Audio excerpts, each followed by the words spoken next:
হাড় কাঁপানো শীতে কাঁপছে চাঁপাইনবাবগঞ্জ সহ উত্তরের জেলাগুলো। আকাশে কুয়াশার আধিক্য তেমন না থাকলেও হাড় কাঁপানো হিমেল হাওয়ায় বেড়েছে শীতের দাপট। দর্শক, এ বিষয়ে আরও খবর জানাতে সরাসরি যুক্ত হচ্ছেন সহকর্মী আহসান হাবিব। হাবিব, তীব্র শীত নিয়ে কি বলছে স্থানীয় আবহাওয়া অফিস এবং ওই অঞ্চলে যে শীতের তীব্রতা সেটি সম্পর্কে স্থানীয় লোকজনের বার্তা কি জানাবেন?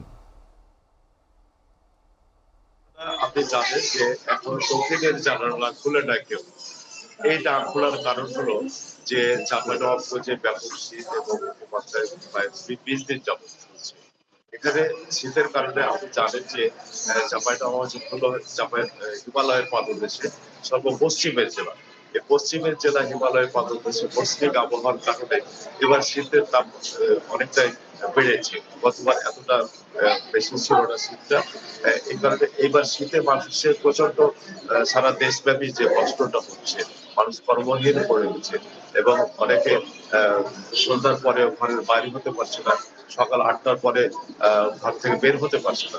এই পরিস্থিতিতে চাঁপাইনবাবগঞ্জে এখন হাসপাতাল মেডিকেলগুলোতে সারা দেশেই চলছে ব্যাপক এখানে হাসপাতালে বেড়েছে চিকিৎসা সংখ্যা, রোগীদের সংখ্যা হিসেবে হচ্ছে।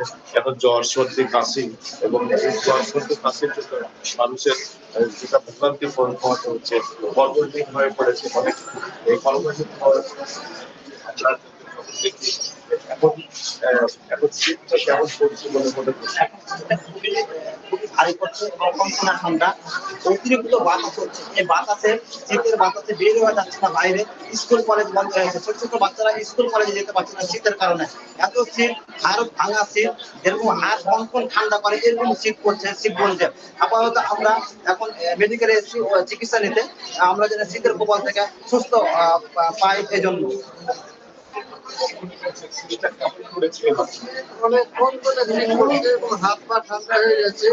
আর এই যে শীতের কারণে অনেক রুগী যাচ্ছে, আমরাও রাত্রে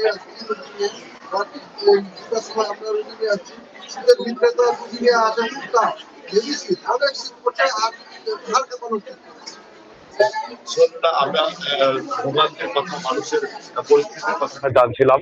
চাঁপাইনবাবগঞ্জে ভীষণভাবে শীত পড়েছে, কুয়াশা, কনকনে বাতাস। এই বাতাসের কারণে মানুষ এখন প্রায় গোসল করাই ছেড়ে দিয়েছে। এখন এত ভোগান্তি যে মানুষ নিতান্তই প্রয়োজন ছাড়া ঘর থেকে বের হচ্ছে না। আবে ব্যাপক প্রভাব পড়েছে কুয়াশার কারণে। রাতের বেলায় এই ঘন কুয়াশার কারণে এখানে অনেকে হেডলাইট জ্বালিয়ে চলাচল করছে। তারপরে আমাদের এই পরিস্থিতিতে এখন যে কম্বল দরকার, সরকারি বেসরকারি উদ্যোগে যে কম্বল দরকার, ছিন্নমূল মানুষদের সহযোগিতা দরকার।